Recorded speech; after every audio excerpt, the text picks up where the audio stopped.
a iniciar la clase de hoy. La idea que tenemos hoy es, vamos a explorar una, una teoría para dividir el monolito. La teoría es DDD, Design Domain Driven, o sea, diseño guiado por el dominio, sería la traducción.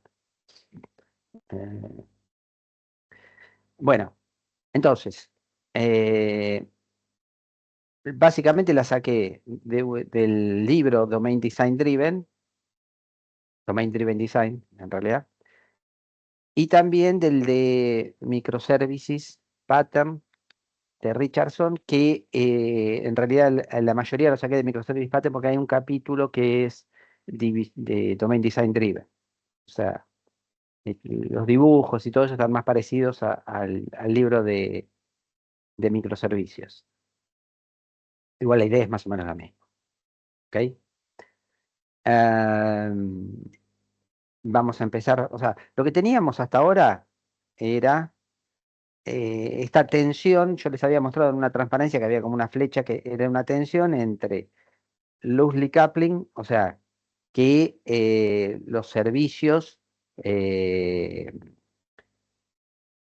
estuvieran lo más aislados posibles, que no dependieran de nadie, entonces que uno los puede poner en funcionamiento y no necesita cambiar nada de otra parte del software, o sea, desacoplados totalmente, y una alta cohesión. La alta cohesión se da cuando el comportamiento está asociado, todo lo que tiene que ver, digamos, con órdenes, está junto en un paquete. O sea, es la tensión que hay entre empaquetar y hacer cosas juntas y aislar las clases. Eh, ¿Qué pasa? Si nosotros tenemos las cosas empaquetadas, un cambio que hacemos es muy probable que nos afecte a todo el paquete. Entonces, cuando nosotros tenemos que reinstalar o hacer un cambio, o hacer un upgrade, o una mejora, o lo que sea, modificamos todo el paquete, o sea, tenemos que instalar todo el paquete. Cuanto más chicas sean las cosas y más eh, no estén acopladas, es decir, que no afecte a otros, nosotros podemos modificar solamente la componente que estamos cambiando. Por eso está bueno trabajar con, con interfaces a los servicios, interfaces a los repositorios, interfaces hacia todo tipo de conexión entre las componentes de software para que esos cambios no tengan impacto. O sea, si yo cambio algo adentro de una componente, si no modifico las interfaces, el resto del mundo no se, ni se entera prácticamente, porque como yo trabajo a través de la interfaz, no habría tanto cambio.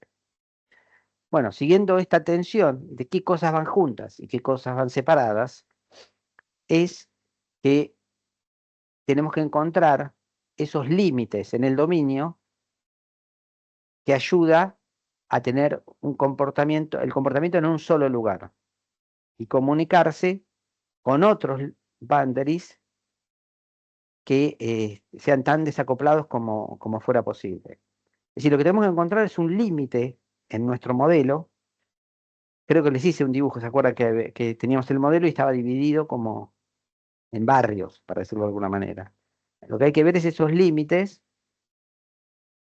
para tener todo lo relacionado con un concepto agrupado y que eso se nos convierta en en un subdominio de nuestro dominio. A ver si creo que tengo algún dibujo más adelante. DDD lo que propone es, el dominio del sistema se divide en subdominios y cada subdominio está asociado a a un concepto que es bounding context. Es un contexto anidado, anidado no, delimitado, sería un contexto delimitado. Cada bounding context está asociado a uno o más servicios que tiene su propio modelo. Si cada bounding context tiene su propio modelo interno, y cada clase dentro de ese bounding context juega un rol determinado. Acá tenemos el ejemplo de la clase order, vamos a ver, que lo vimos el otro día también, que nuestra order no era lo mismo para un contexto que para otro. La orden por ahí para el delivery era de una determinada manera, la orden para el comprador era de otra determinada manera y la orden para la cocina era de otra determinada manera. Entonces, cada subdominio puede tener la clase order eh, diseñada de distinta manera, con distintos atributos, distintos métodos y demás. ¿Ok? Entonces, los roles que hay dentro de cada bounding context son los siguientes. Entity, que son los objetos persistentes, son básicamente los objetos del dominio, que nosotros los conocemos, porque están cuando relevamos con el cliente o cuando discutimos, y es lo que forma el vocabulario del proyecto. Entonces las entidades son los elementos del dominio. En Spring se usa la etiqueta entity, entonces esto va a ser lo que si uno genera un repositorio tipo JPA, los va a guardar en la base de datos.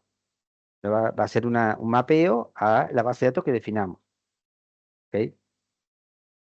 Hay otros objetos que son value objects, que son objetos que tienen una colección de valores.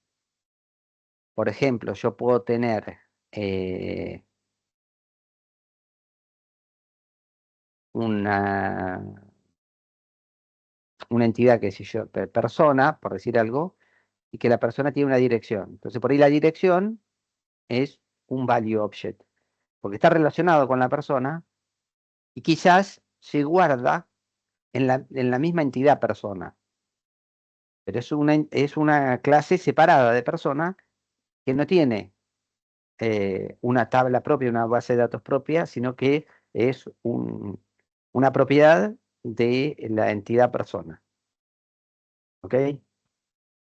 Eh, Después tenemos la factory, que son objetos que implementan la lógica de creación. Por ahí crear una persona es una actividad un poco más compleja que simplemente hacer new de la clase persona, porque por ahí la creación de la persona involucra darle una dirección, darle un documento, o sea, relacionarla con otras clases, crear los value objects correspondientes para que esta entidad se termine de completar. Entonces, en los factory son los que se encargan de la lógica esa, de crear las entidades o los value objects que se necesiten para completar a esa entidad. Después, otro tipo de clases son los repositorios, que son los que se van a encargar de persistir estas entidades. Y otra clase son los servicios, que cada bounding context va a brindar hacia afuera. Por ejemplo, si yo tengo un bounding context vinculado con la orden, bueno, va a tener un conjunto de servicios publicados para crear una orden, agregarle un ítem, es decir, toda la interfaz que el contexto de órdenes tiene que tener. ¿Se entiende más o menos? No hay mucha diferencia con lo que veníamos haciendo. La única diferencia es que cada bounding context tiene como si fuera es un subdominio del dominio grande que nosotros venimos trabajando. Y de alguna manera están definidos cuáles son eh, cuáles son los roles que van a tener cada una de las clases que van a estar ahí dando vueltas. Ahora en un rato vamos a ver un diagrama que les va a quedar más claro cuál es el rol de cada una de estos, de estos roles, valga la redundancia. ¿Dudas, preguntas, comentarios?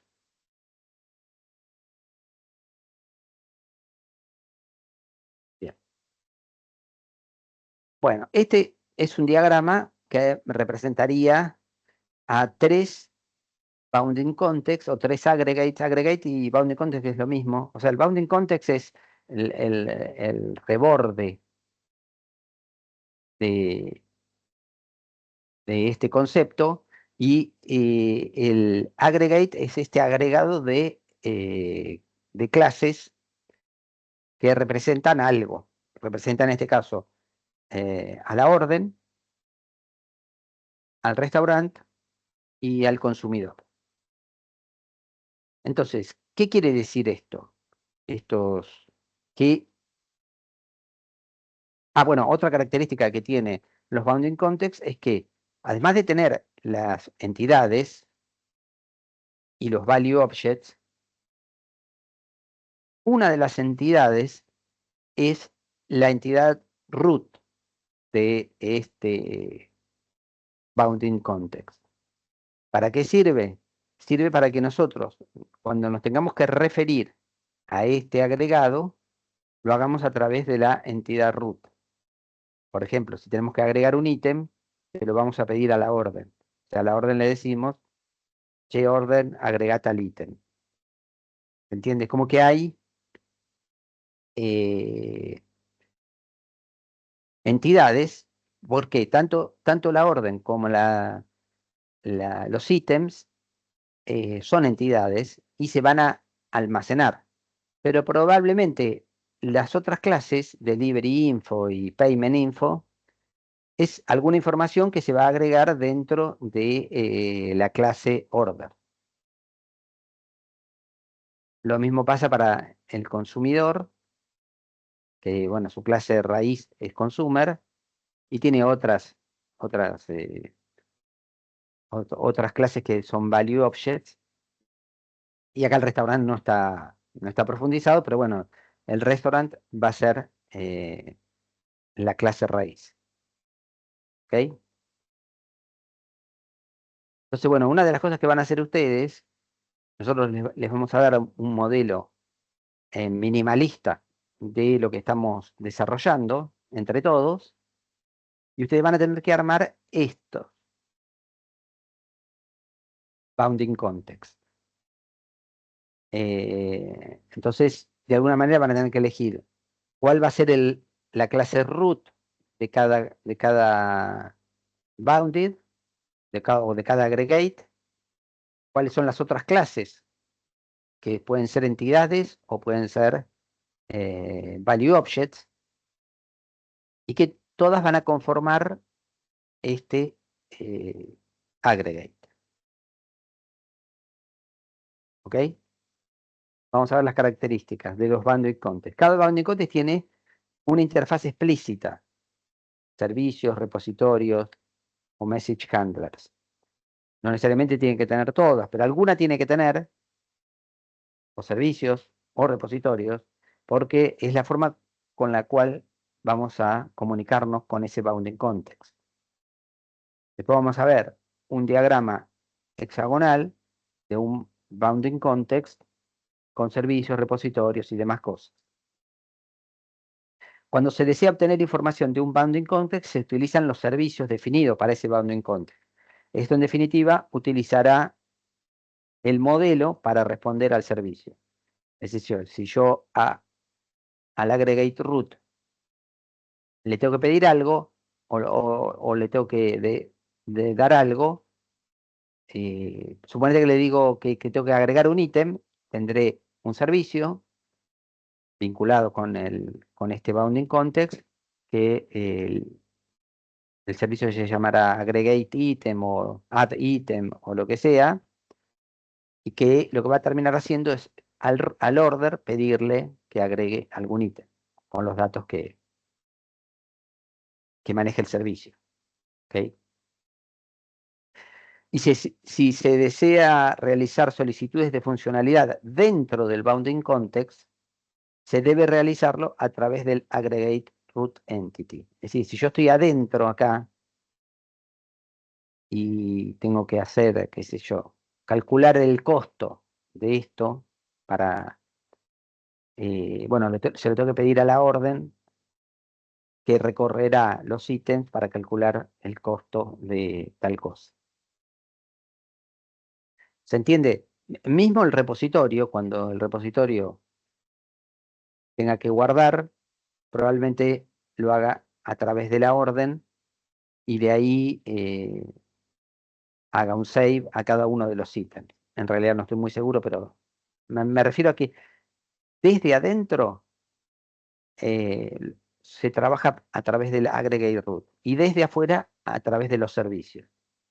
Desde adentro es diferente porque desde adentro conocemos el modelo y es como si estuviéramos dentro del mismo monolito, como si yo dentro del monolito por ahí no necesito acceder o invocar algo a través de algún servicio externo, puedo usar las clases que tengo ahí a disposición.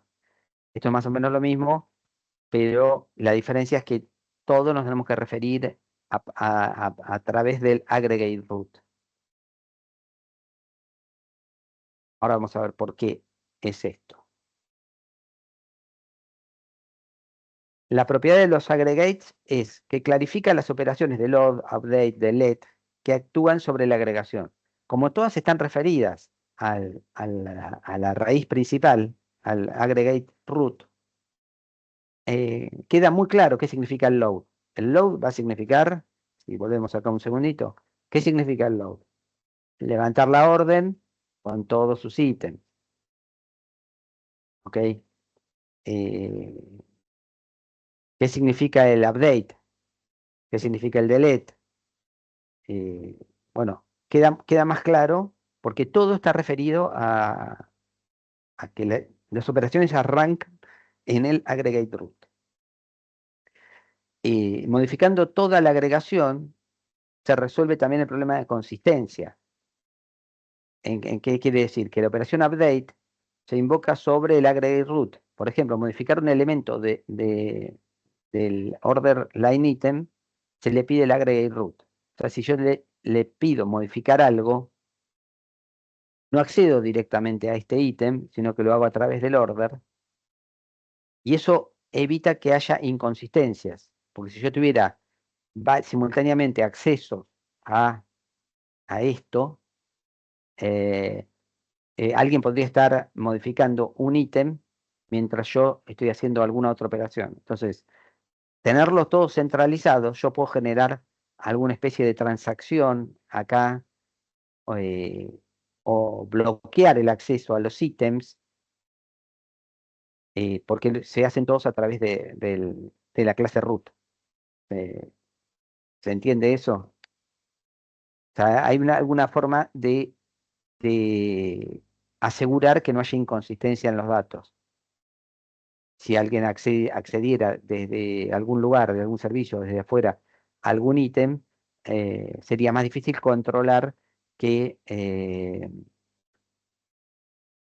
claro, que no haya inconsistencia, justamente. Que no modifiquen algo que está en un proceso de modificación, por otro lado. Bien. Esto ya lo dije. Esto ya lo dije. Encontrar los aggregate roots es fundamental en DDD. Para ello hay que respetar tres reglas. Esto es más o menos lo que van a tener que ver ustedes. ¿Cuáles son las reglas? La primera es que hay un solo aggregate root en cada bounding context. Entonces, no pueden tener un bounding context que tenga dos. Si tienen dos, eh, lo van a tener que separar de alguna manera. Tiene uno solo root. Otra cosa que pasa, y que vimos en el dibujo anterior, es que pueden tener otras entidades que se almacenan en la base de datos, como es el caso de los ítems, como los que tenemos acá, y pueden tener más clases de tipo entidad que se almacenan en la base de datos. Si una aggregate root tiene demasiadas clases, significa que algo no está del todo bien y que habría que dividir ese aggregate root en dos o más aggregates, buscando otros eh, aggregate roots para generar otros bounded contexts. ¿Ok? Entonces, el servicio usa el repositorio para levantar un aggregate de la base de datos y obtener la referencia al aggregate root. Referirse al aggregate root asegura que se respeta la regla de invariante del aggregate, que es esto que les comentaba, que se facilita el control de, ¿cómo se llamaba? Se me fue la palabra, dame un segundito. Chin, chin. La consistencia. O sea, se controla que no haya inconsistencia en los datos. Entonces, al referirse al aggregate root, asegura que se respeta la regla de invariante del aggregate. O sea que no se puede, es como si yo levantara una cosa de la base de datos y después hago un update. El update no puede quedar a mitad de camino. Yo vuelvo a hacer una consulta, la consulta va a esperar que el update termine, finalice y para después ejecutar la consulta. Por más que haya muchos usuarios accediendo al mismo tiempo, cada operación es atómica y no produce, no da dos resultados distintos. Tienen que cada operación, eh, ¿cómo se llama? Respetar la consistencia de la información. Acá pasa algo parecido.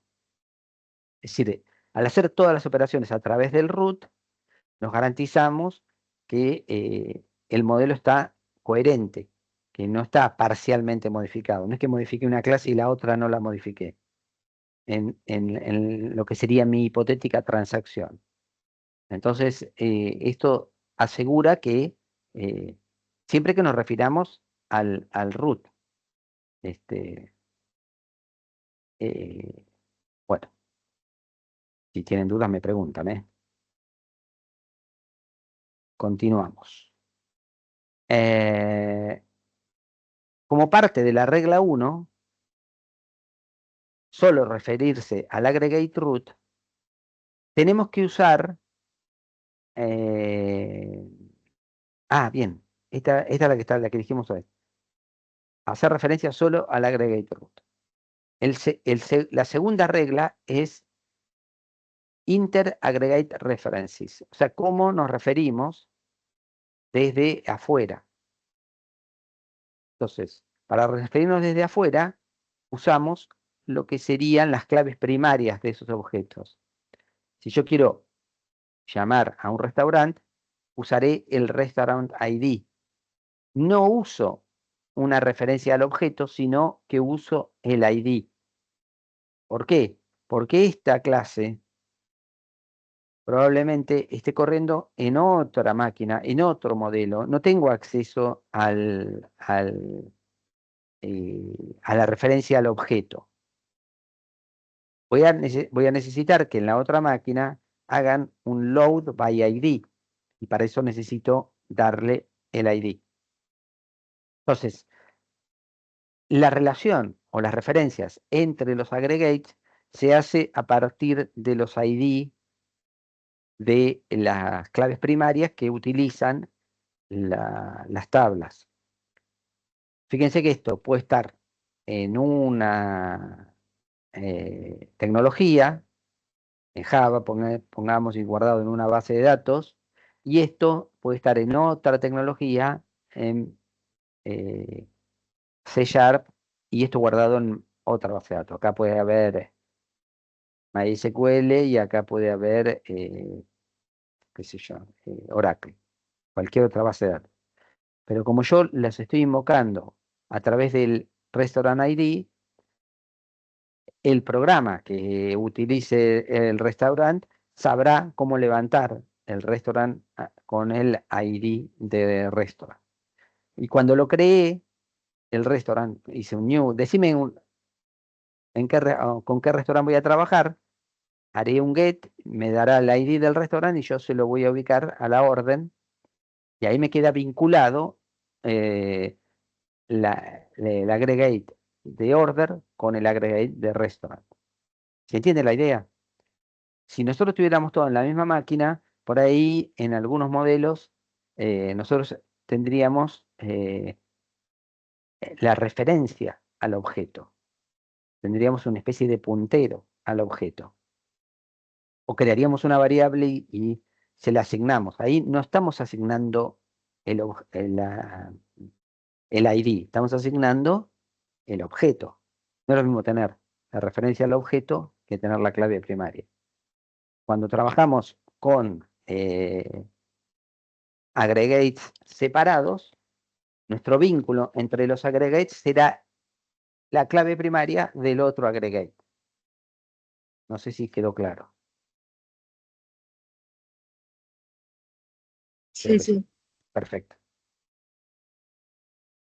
Ventajas de la regla 2. El uso del ID en lugar de la referencia significa que los aggregates están desacoplados. Eso es lo que decía yo. Pueden estar en tecnologías distintas, pueden estar en bases de datos diferentes, no dependen uno del otro. Y al usar el ID, yo me garantizo de que el otro lo va a entender. Devolverme al restaurante 4. Si un aggregate es parte de otro servicio, no existe el problema de las referencias a objetos que abarcan varios servicios. Bueno, estamos diciendo lo mismo. Y este enfoque simplifica la persistencia, ya que el aggregate es la unidad de almacenamiento. Facilita el almacenamiento de un aggregate en una base de datos no SQL como MongoDB. Claro, si yo tengo esto como IDs, el almacenamiento de esto en cualquier tipo de base de datos, las no SQL, las bases de datos relacionales, todos van a entender bien cómo guardar estos números. Y bueno, al recuperarlos, eh, bueno, nada, ustedes ya entendieron perfectamente lo que quise decir. El escalado de la base de datos mediante la fragmentación de aggregate es relativamente sencillo. El escalado de la base de datos era eso que les decía. Si yo tengo que tener, en realidad no sé bien qué es el escalado de la base de datos, pero lo que puedo tener es distintas bases de datos, manejar, qué sé yo, no sé si réplicas, puedo tener varias. Si yo tengo, bueno, un servicio que es más que nada de consulta, puedo tener varias réplicas, total, no estoy modificando nada, lo que hago es tener consultas, entonces puedo eh, despreocuparme de a qué servicio le estoy apuntando. Puedo tener balanceo de carga y otras operaciones que simplifican la ejecución. Bien, ventaja de la regla 2. Y la regla 3 lo que dice es que una transacción, un aggregate. ¿Qué quiere decir esto? A ver.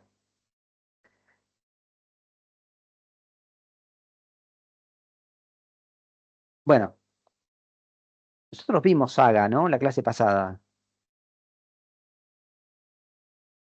Sí, Sí, sí, sí, sí. vimos unos dibujitos, sí, sí, que era cuando...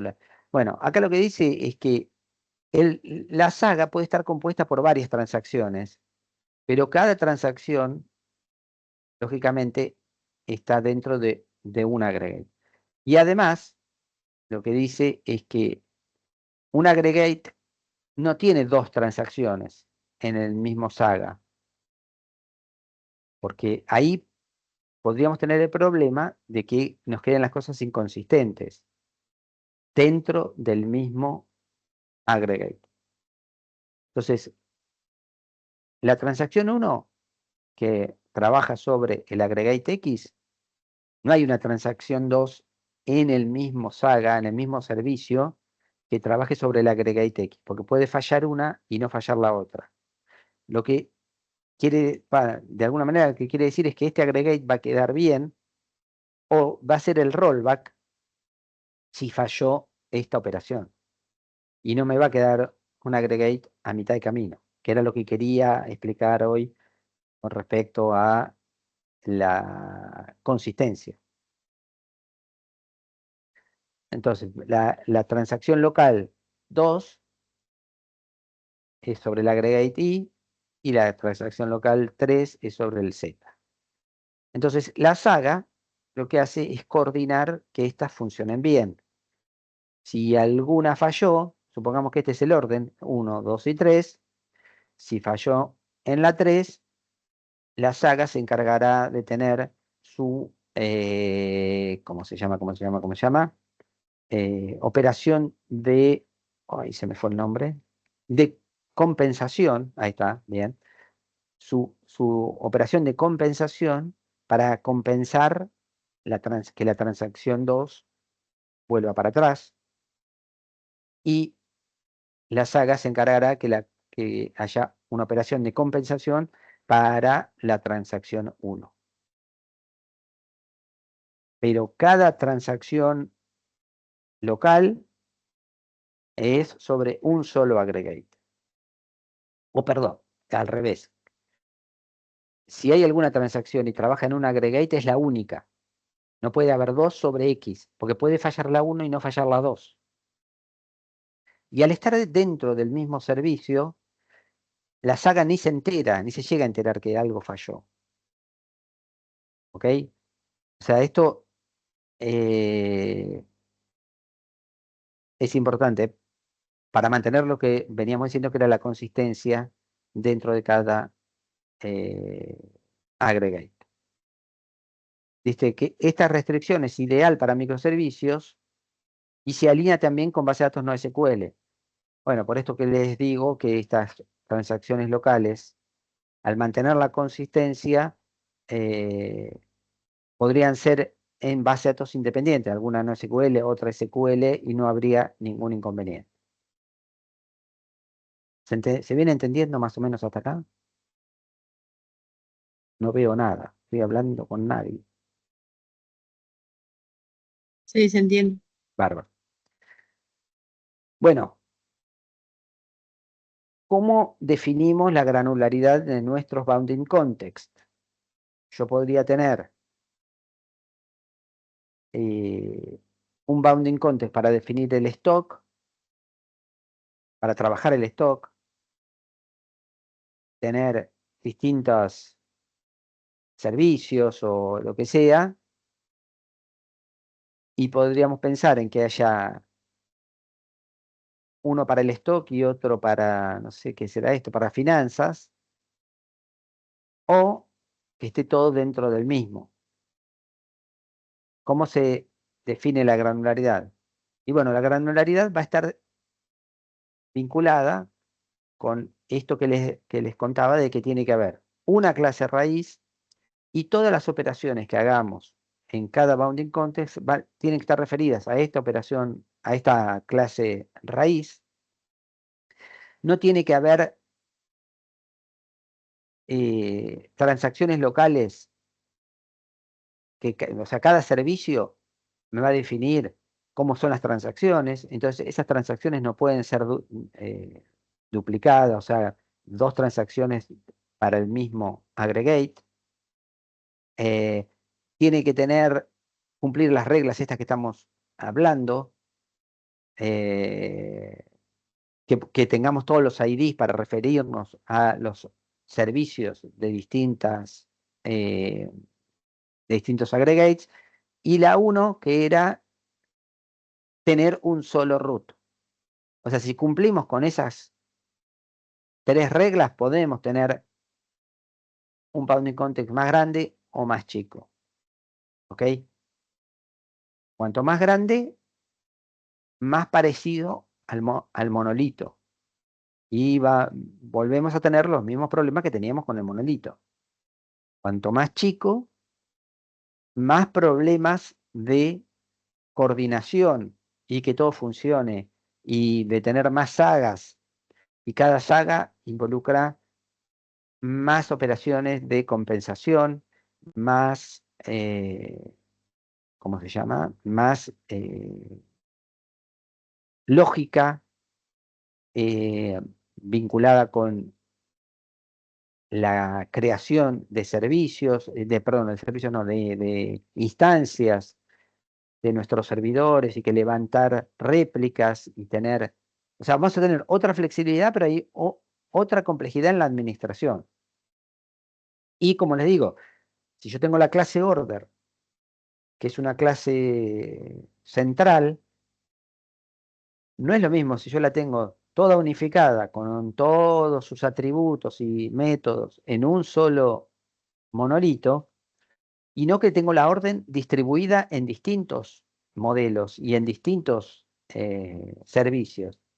Entonces la orden es totalmente diferente de acuerdo al contexto en el cual lo estoy usando. Entonces, es un balance. Hay que hacer un balance de comodidad, de tener todo junto, de tener todo accesible, pero eso tiene un montón de otros problemas que los venimos hablando, de que poner en producción una cosa nos puede costar mucho tiempo, hay que testear mucho y demás, y tener todo más separado simplifica la programación local de cada una de esas cosas, pero complejiza la coordinación de todas ellas. Así que eso es un balance que hay que tener claro en qué momento aplicar cada una de las soluciones. Entonces, ¿cómo diseñamos la lógica de dominio de cada aggregate? Dice, la arquitectura de microservicios, la mayor parte de la lógica son los aggregates. El resto son servicios y sagas. Las sagas se encargan de mantener la consistencia de los datos globales, porque la consistencia local está garantizada porque la mayoría de las bases de datos tienen mecanismos para manejar las transacciones, pero las transacciones locales, acá nosotros tenemos el problema de que las transacciones son globales, involucran a distintos aggregates, y los servicios son los puntos de entrada, y los repositorios son los lugares donde se guarda y se recupera los aggregates desde y hacia la base de datos. Cada repositorio implementa el Outbound Adapter que accede a la base de datos. Bueno, ¿cómo diseñamos la lógica? A ver, creo que acá viene el dibujo. Ah, bien, al fin, llamo al dibujo. Bueno,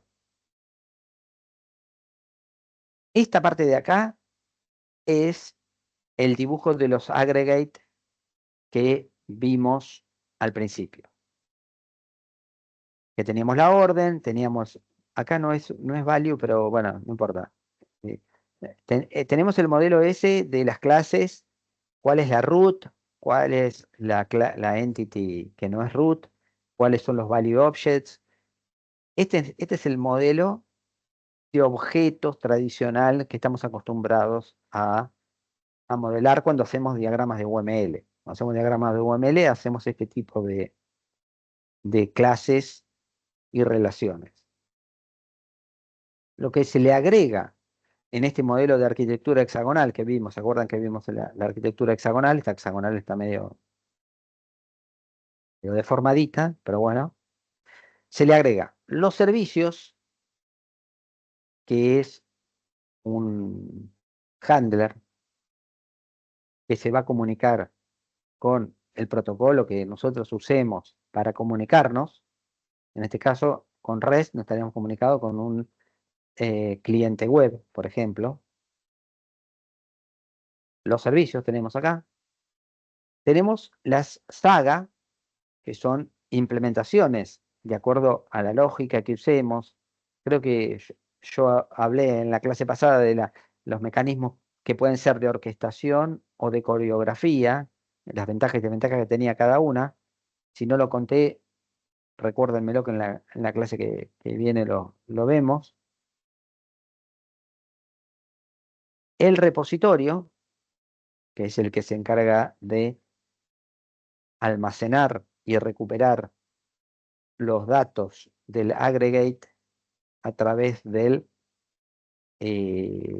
adaptador de la base de datos. Entonces, este es el diseño completo, completo, no sé por qué hice comillas, es el diseño completo de un aggregate, que para nosotros será un microservicio o un conjunto de servicios, porque acá el order service puede brindar eh, sí, es un servicio con varios métodos, para crear órdenes, para cancelarlas, para agregar un ítem o cancelar, bueno, sí, ya la puse, cancelar. Entonces, este es el diseño más o menos completo de un microservicio. A esto además también podemos tener que algunos puertos de salida, supongamos que lo tengo por acá, algunos puertos de salida que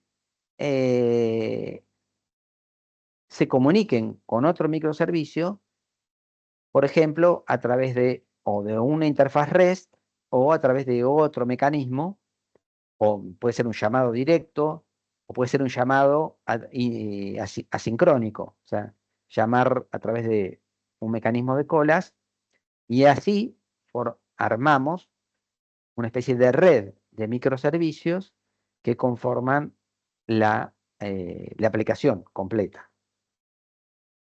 ¿Ok? Bueno, este es el tipo de dibujo que les vamos a pedir al final de la materia. Cada uno de los supuestos microservicios con, por ahí no con el detalle de los nombres de las operaciones, pero sí las componentes que tiene. ¿Ok? Entonces, la big picture de que yo les insinuaba recién es el modelo, el repositorio, las sagas y qué sé yo, y además que tengan algunos puertos para comunicarse con otros microservicios. En este caso la comunicación está hecha a través de de una invocación REST. Podría ser otra cosa, y acá es lo mismo. ¿Ok? Este sería la big picture de un sistema. ¿Cómo es la comunicación entre estos microservicios? Bueno, eso es lo que vamos a ver ahora. Bueno, preguntas, comentarios. O sea, repaso un poco lo que van a tener que hacer ustedes. Ustedes van a tener que, nosotros les vamos a dar el lunes, probablemente, nosotros le demos un modelo de objetos que va a tener todo el dominio. Y ustedes van a tener que dividirlo en distintos aggregates. Van a tener que identificar cuáles son las clases root y cuáles son las clases no root y cuáles son los value objects en cada uno de los aggregates. En una semana, 10 días, nos vamos a reunir, me voy a reunir en forma grupal, o sea, con cada grupo o en forma individual, después vamos a ver cómo, y vamos a unificar los criterios, porque de acuerdo a las divisiones que hagan y las que nosotros tenemos en la cabeza, las vamos a tener que unificar para tener un modelo común. Después publicaremos de alguna manera el modelo común y ustedes van a elegir, o yo les voy a asignar, no sé, eso ya lo veremos, la implementación de uno de los aggregates. Que la implementación de uno de los aggregates, yo, ¿por qué me fui para el otro lado? Implica implementar todo esto que está acá.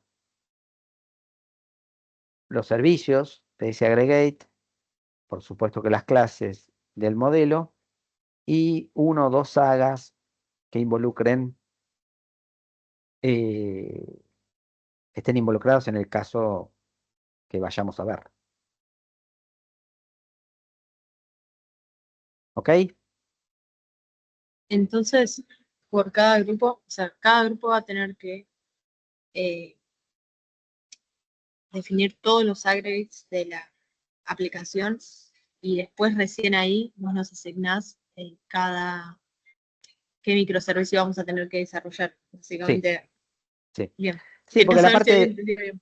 la parte de diseño es una cosa de discutir entre ustedes o conmigo o también con el ayudante y podemos reunirnos si hace falta para debatir algo. Es escribir en un documento eh, de las cajitas que les vamos a dar, que tampoco son muchas, cuáles van a ser root, cuáles van a ser eh, entidades normales, cuáles van a ser value objects y agruparlas para que conformen ese contexto, ese bounding context. Bien, ¿Ok? gracias. Sí, Bien. Bueno, vamos a seguir un poquito más a ver cómo estamos. Si son, vamos a usar 20 minutos más, eh, porque quería hablar un poco de la comunicación entre los servicios. Eh, esta comunicación puede estar dividida en diferentes aspectos. El principal es el aspecto sincrónico o asincrónico. O sea, una invocación a una API REST es una invocación sincrónica. El cliente se queda esperando a que el REST responda. Y esto puede ser que tarde una fracción de segundo o tarde minutos. Entonces, el cliente ahí está bloqueado hasta que la respuesta llegue. Y una vez que definimos que puede ser asincrónica, ahí puede ser que el asincronismo me habilite a que haga una invocación uno a uno, o como es asincrónica, yo le puedo hacer una invocación a muchos. Yo puedo, en forma sincrónica, poner un mensaje en una cola y que haya muchos que estén leyendo esa cola y de alguna manera me estoy comunicando con muchos. ¿Ok? Entonces, bueno, este es el estilo de interacción, un poco lo que decía. Si es sincrónico, es uno a uno, es request response, tipo eh, REST. Y si es asincrónico, puede ser uno a uno. Hay un request response asincrónico, vamos a ver que hay una forma de implementarlo. O que haya un one way, o sea, yo mando un mensaje y me voy y no espero la respuesta. Entonces es de alguna manera uno a uno. Y one to many es publish and subscribe, o sea que hay roles publicadores y roles suscriptores, o hay publicadores, pero que a su vez esperan alguna respuesta. Entonces, el mismo que publica es suscriptor también, publica y suscribe, y está suscripto. Entonces, en este tipo de interacción, eh, bueno, las APIs invariablemente cambian con el tiempo. Esto invariablemente es medio fuerte, pero lo que quiere decir es que eh, el dominio es dinámico, puede ir cambiando y las APIs no van a quedar congeladas. Entonces, eh, ¿qué pasa cuando las APIs cambian? En las aplicaciones monolíticas no hay tanto problema porque al estar todas juntas, bueno, si cambia la API, yo tendré que modificar, pero si yo modifico algo en una aplicación monolítica, implica recompilar y subir todo. Entonces no hay el cambio del API es lo mismo que el cambio de cualquier cosa dentro del monolito. En el caso de los microservicios, ¿cómo será? Si yo tengo que modificar una interfaz, una API de algo, tengo que cambiar todo, cambio todos los microservicios. Este, entonces ahí hay que ver, por este dibujo que yo estoy haciendo acá, yo si cambio las interfaces estas, no solo tengo que modificar este monolito, este microservicio, sino también este, porque a lo mejor necesita mandarle otro parámetro, o se llama de otra manera, o hay un servicio en el medio ahora. ¿Entiende? Entonces, el cambio de las interfaces puede ser en los microservicios un problema, ¿cómo llamarlo? Que involucre cambios encadenados. Entonces, por otro lado, no siempre podemos discontinuar una API. Por esto que yo les decía, que los microservicios por ahí están hechos por distintas personas, por distintos lenguajes, y pueden estar en distintos países.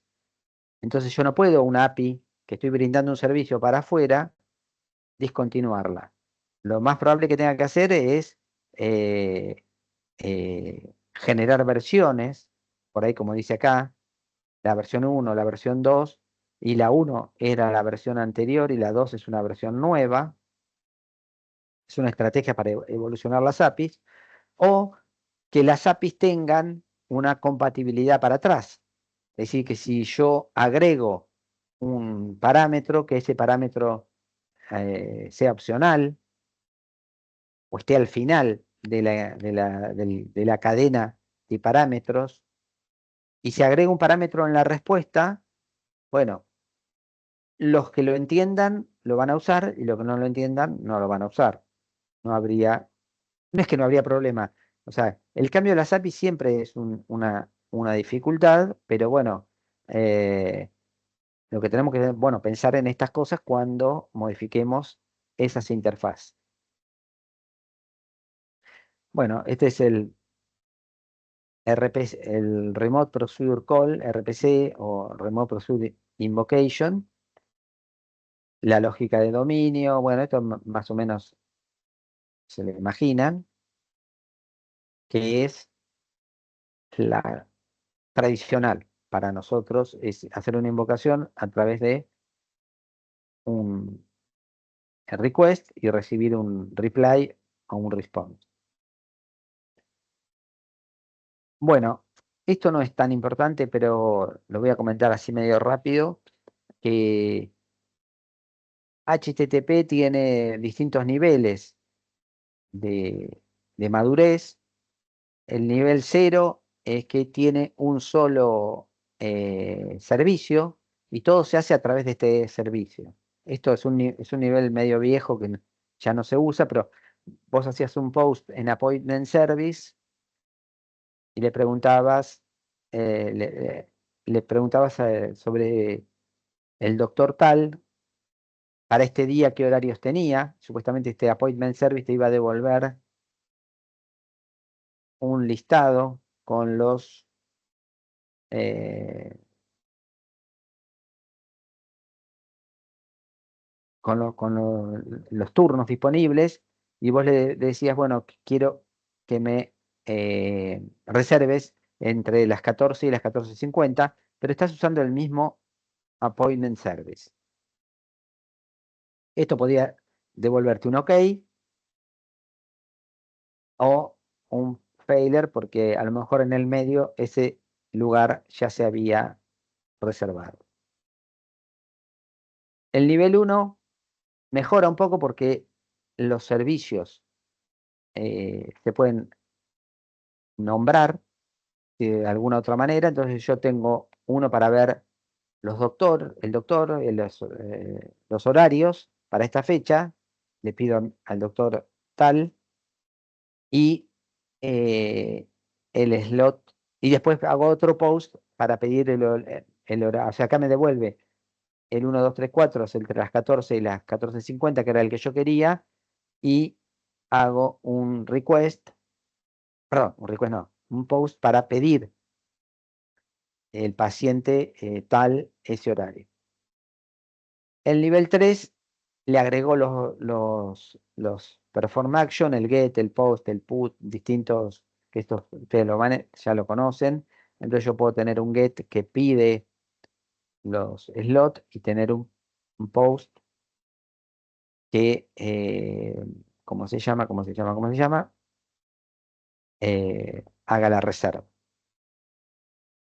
Y finalmente, bueno, y este también, que es el que habitualmente usamos nosotros, tiene los números de error. El 201, por ejemplo, es la creación de una entidad nueva. El 200 lo devuelve cuando sale OK y es un get.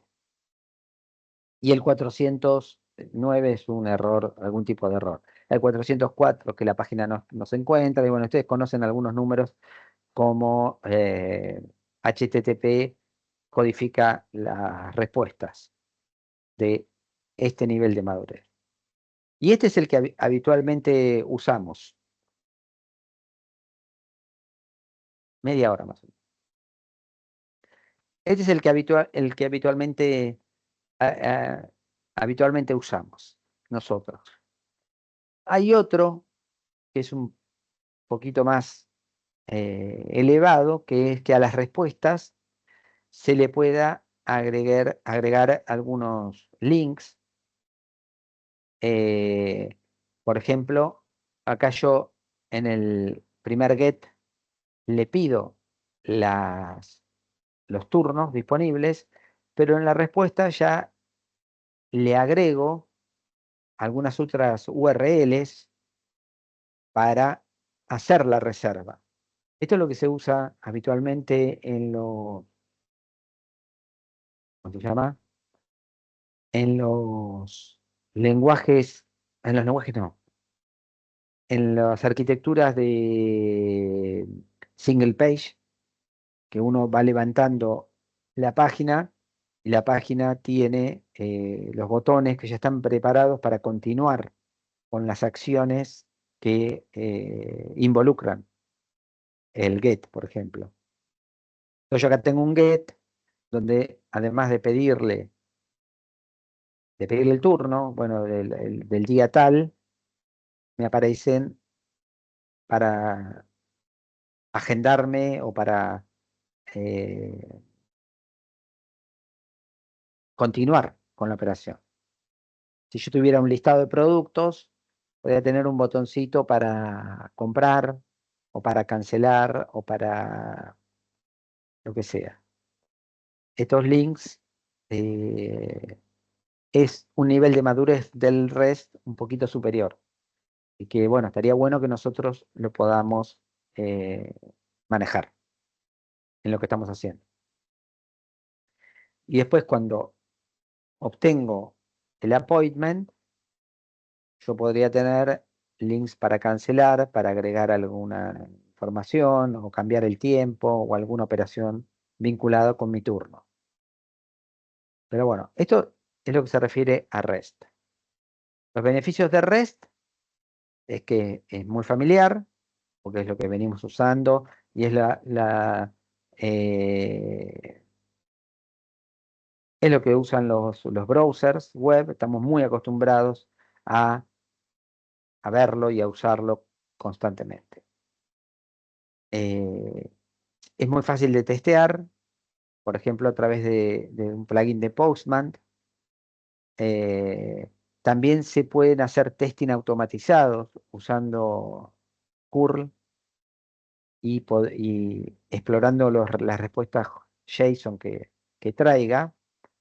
Yo podría preparar los datos, hacer la consulta y confirmar que el saldo que me da es el que me tiene que dar. O sea, puede hacer muchas cosas automatizadas e incluirlas en los, ¿cómo se llama? los procesos de integración y de deployment que estamos usando. Es una comunicación del estilo request response, o sea, es una comunicación online, sincrónica. Y bueno, HTTP es firewall friendly, o sea, no hay ningún firewall que frene comunicaciones HTTP y no requiere ningún intermediario ni ningún tipo de arquitectura especial.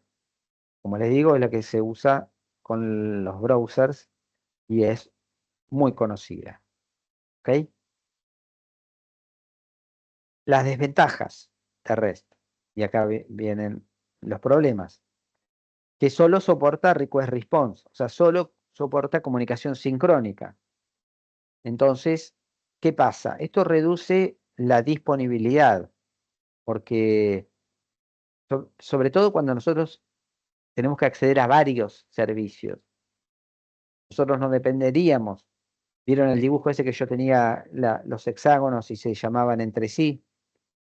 El llamado original por ahí era un REST API al primer servicio, pero ese servicio por ahí invocaba a otros.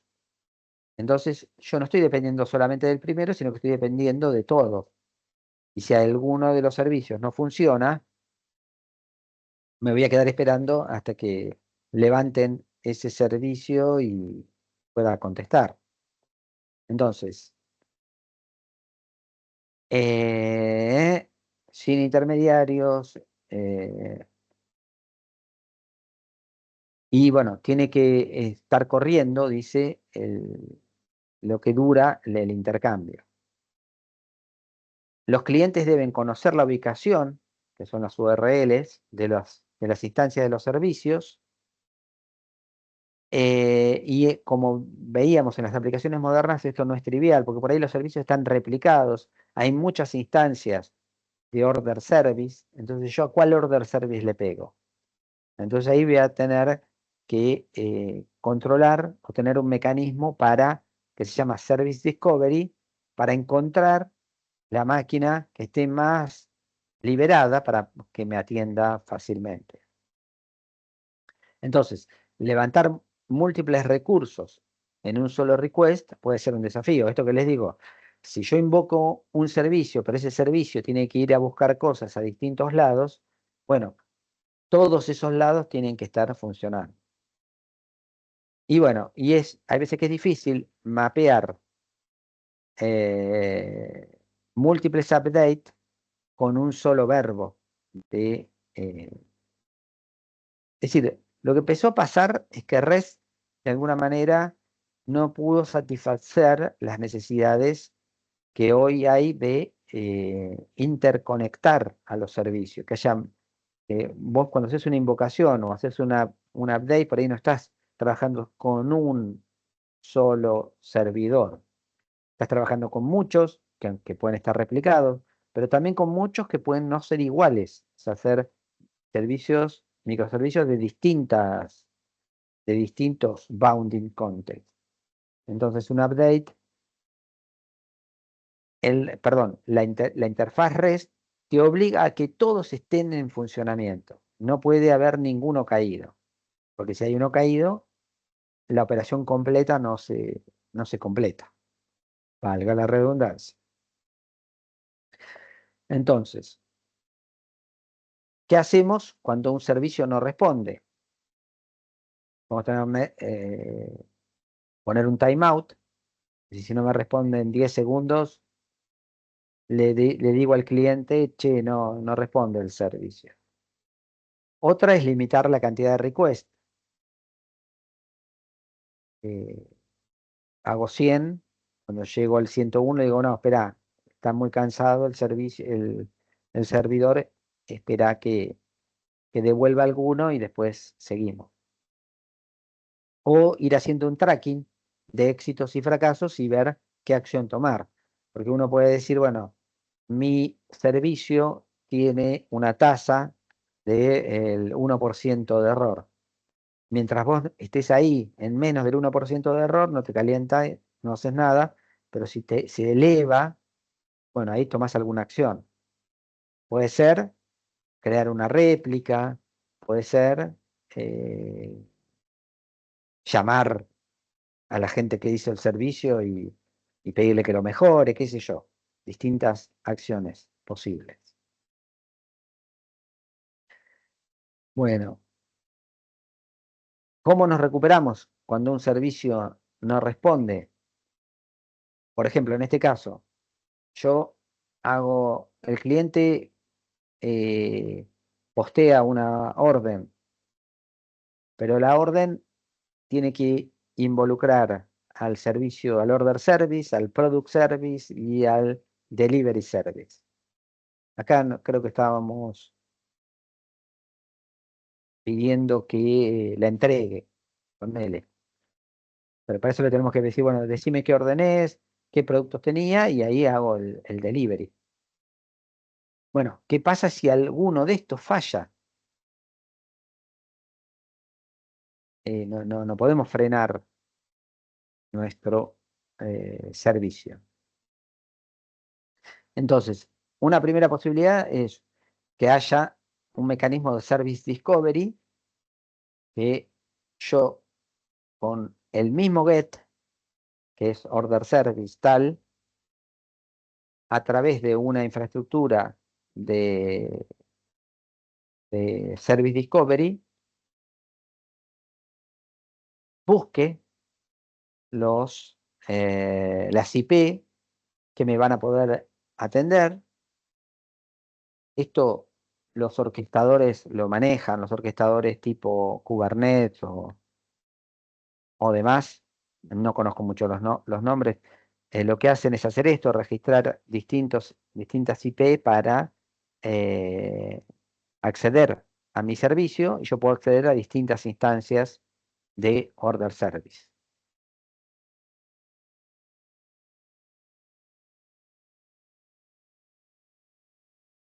Bueno, estos son productos, hay varios productos que hacen esto, que generalmente se usan para balanceo de carga.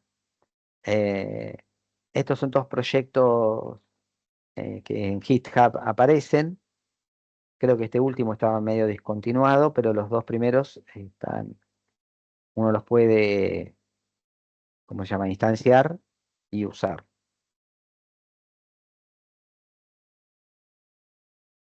Y llegamos a lo que para mí es una posible mejora a todos estos problemas, sobre todo cuando estamos trabajando con,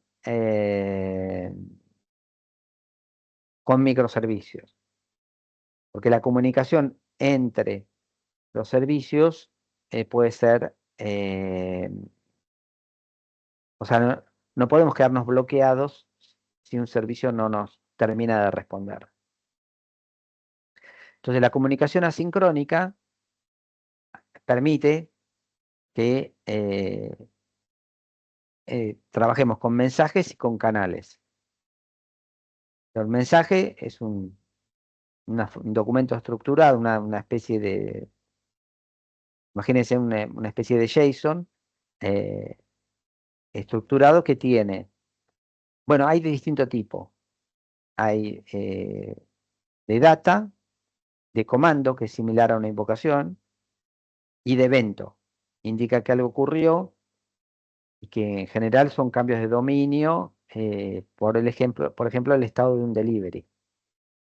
Si yo el delivery lo tengo entregado, o lo tengo en ruta, o lo tengo en depósito, bueno, todos esos estados, un cambio en el dominio, cambiar un estado de lugar, puede involucrar un mensaje.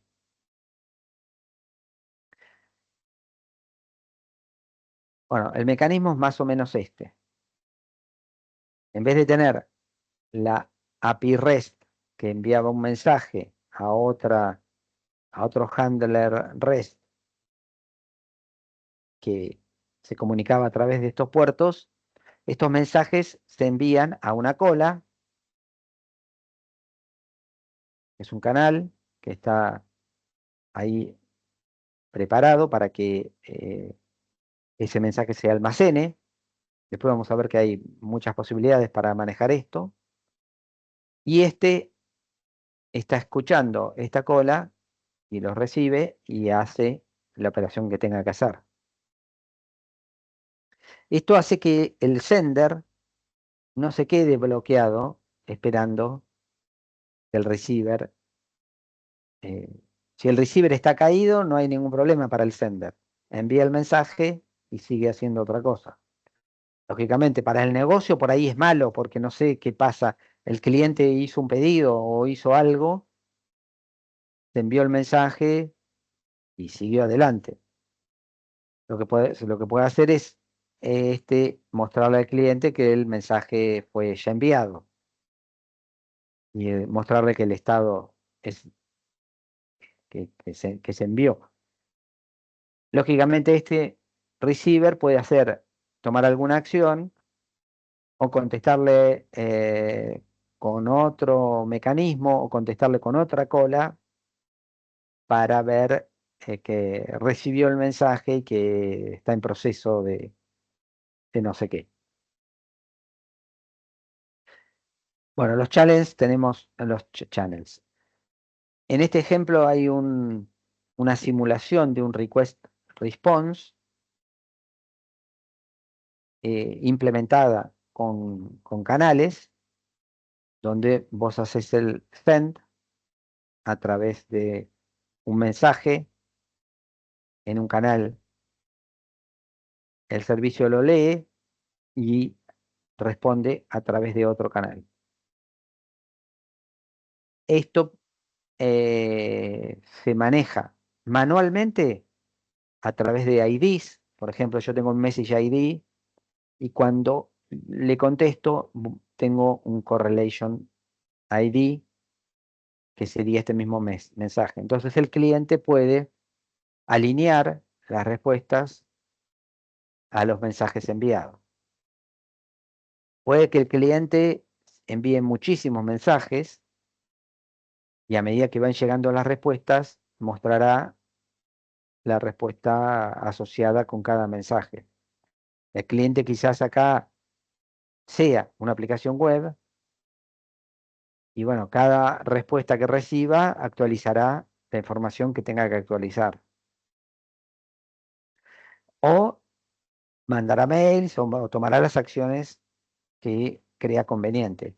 Lo que tiene de ventajoso esta estructura que no depende el cliente del estado del service.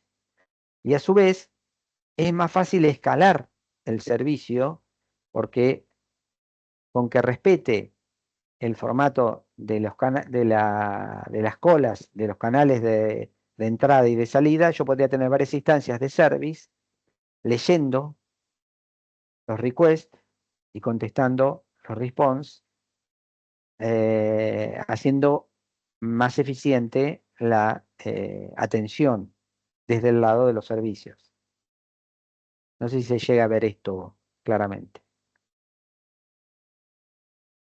Bueno, hacer esto no es nada del otro mundo.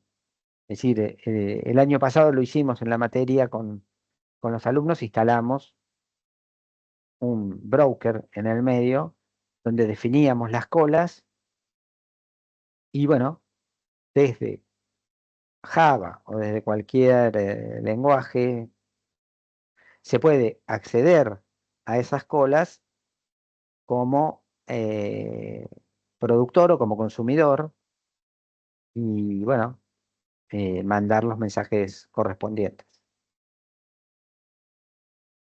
Bueno, el mecanismo Publish and Subscribe es otro tipo de interacción, pero es más o menos similar. Hay canales que son tipo command y hay otros que son tipo event, como estamos viendo acá. Es decir, los canales se pueden de alguna forma configurar para que tengan un funcionamiento adecuado a la necesidad que queremos implementar. Entonces, los commands son parecidos a un request API. Los replies son parecidos a un response. Y los event son, como les comentaba, generalmente son cambios en los estados. Entonces, si yo soy un deliverer y entregué un pedido, le voy a mandar un command diciéndole entregué el pedido 24, el servicio va a modificar el estado del servicio 24 y esto va a generar un evento que va a ir a una cola porque cambió el estado del delivery 24 y esto probablemente mande un mail al comprador, al vendedor o a lo que sea, con ese pedido encargado. Así es como se modela las interacciones así de microservicios. Eh, los clientes, como yo dije acá, por ejemplo, el deliverer entregó algo, no lo hace directamente con el servicio, sino que lo hace con la cola que interfacea. La aplicación que tiene es muy liviana y sabe cómo publicar un, un comando en el canal este. Y bueno, el servicio está atento a ese canal, toma la acción que tenga que tomar y eh, la respuesta. Y esta interacción que vimos de un deliverer entregando algo y cambiando el estado es prácticamente en tiempos lo mismo que hacer un post con un API eh, REST y recibiendo la respuesta en el momento. Es decir, en tiempos no hay tanta diferencia y yo tengo muchas ventajas con esta estructura de canales, de colas, muchas ventajas de escalabilidad, disponibilidad. O sea, muchas de las variables que vimos al principio de la materia se ven mejoradas con esta arquitectura. ¿Ok? Bueno, acá hay algunos productos que les quería contar. El 0MQ es uno para, por ejemplo, simular esto que les mostré del request response con colas. En vez de hacerlo a mano, te alinea las preguntas, los requests con los response. Entonces, es una comunicación símil sincrónica, pero a través de una cola o un broker no, un canal de comunicación asincrónico. Ninguno espera al otro, pero eh, la, el Zero MQ está implementado en distintos lenguajes. Uno lo puede usar en Java, hay que simplemente eh, agregarlo al proyecto y uno lo usa en los distintos servicios. Pero esto es para trabajar simil request response. El message broker es como si fuera un servicio más. O sea, acá estos servicio 1, servicio 2, servicio 3, tenemos un cuarto servicio que es el que se encarga de la comunicación. Y acá aparecen productos conocidos, o por lo menos de nombre, como el RabbitMQ. Este lo usamos el año pasado en la materia. El Apache Kafka y el ActiveMQ, que lo que hacen es, uno crea distintas colas con distintos objetivos y cada servicio publica o se suscribe a cada una de esas colas para trabajar en forma independiente, entre comillas, porque depende de los mensajes que pongan en los servicios.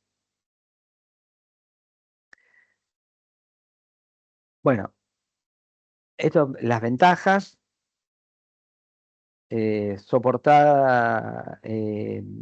soporte Programming Language, o sea que muchos lenguajes de programación soportan esto.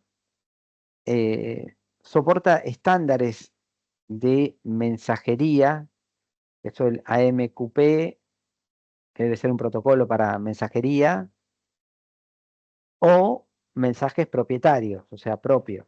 Esto que está con signo de pregunta significa que eso se puede configurar. Yo podría configurar el Message Broker para que utilice algún estándar o una mensajería propia. Los mensajes se pueden ordenar, eso se configura. Se garantiza que el mensaje sea recibido, eso se puede garantizar. Se garantiza la persistencia, en el caso que se caiga el broker o qué sé yo, eso se puede configurar para que la persistencia esté garantizada. ¿Se garantiza la durabilidad? Sí, yo puedo tener mensajes guardados durante 1 año, 2 años, lo que sea. La escalabilidad se puede garantizar de alguna manera. Estos brokers vienen preparados para duplicarse, triplicarse y manejarse como los microservicios que estamos pensando nosotros. ¿Cuál es la latencia? Eso se puede configurar. No sé qué quiere configurar con la latencia. La latencia, ¿se acuerda que era el tiempo que tardaba de comunicación entre un servicio y otro? No sé a qué se refiere. Y no sé qué será esto tampoco. Esto debe ser que vos podés configurar alguna política para varios clientes que utilicen, por ejemplo, que le das un mensaje a cada consumidor, o le permitís que los consumidores vayan tomando los mensajes a medida que se liberan.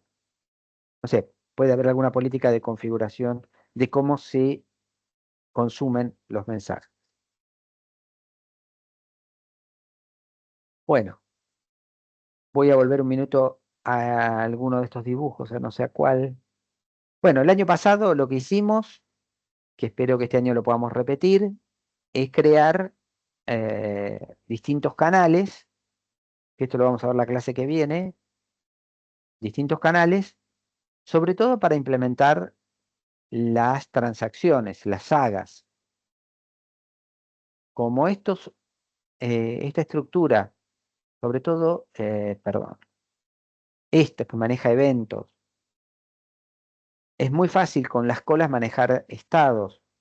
Entonces yo puedo, mi hipotética transacción, ir viendo cómo va avanzando en los estados. Por ejemplo, ¿se acuerdan que el checkout, yo tenía que primero validar, o no sé si lo vimos con ustedes, pero tengo que validar que la existencia de los productos, que estén en stock, tengo que validar que se puedan pagar, que el saldo alcance, tengo que validar no sé qué. Tengo que validar la tarjeta, que se haya efectuado el pago. Entonces, pues yo puedo definir estados para cada uno de esos e ir mandando mensajes y encolando a medida que van pasando de estado en estado. Entonces eso hace que yo pueda hacer un seguimiento de cada transacción y hacer los rollbacks correspondientes.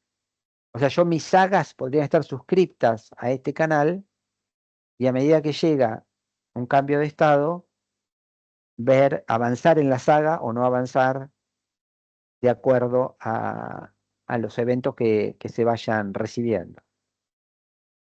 ¿Se entiende? Es un estilo totalmente diferente, ¿no? Ustedes que ya son programadores, ya saben, nos desacopla el cliente del servidor, los servicios entre sí, y nos manejamos a través de un canal de comunicación, que son estas colas. Entonces, usando los command channels o los event channels, yo puedo fácilmente implementar este interprocess communication de manera muy flexible y sin depender del estado de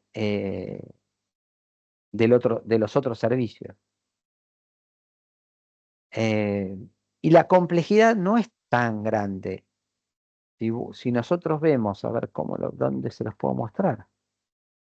Acá, como les contaba acá, si nosotros vemos a nuestros 3 servicios, agregarle un cuarto, que en realidad es un producto probado,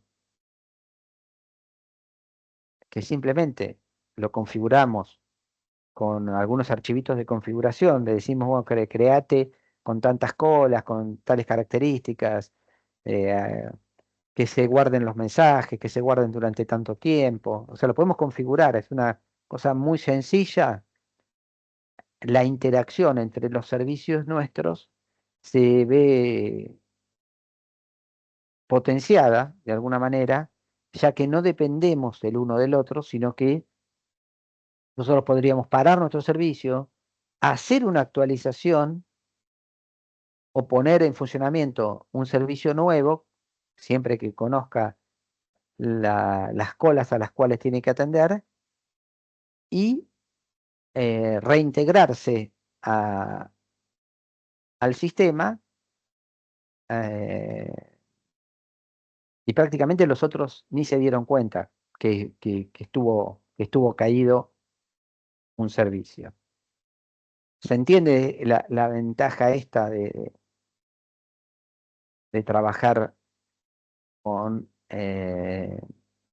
un message broker? Sí, sí, se entiende. Bueno, con esto llegamos a hoy. Disculpen que se hizo un poquito más larga.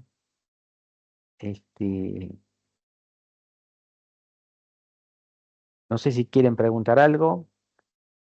Estoy parando la grabación.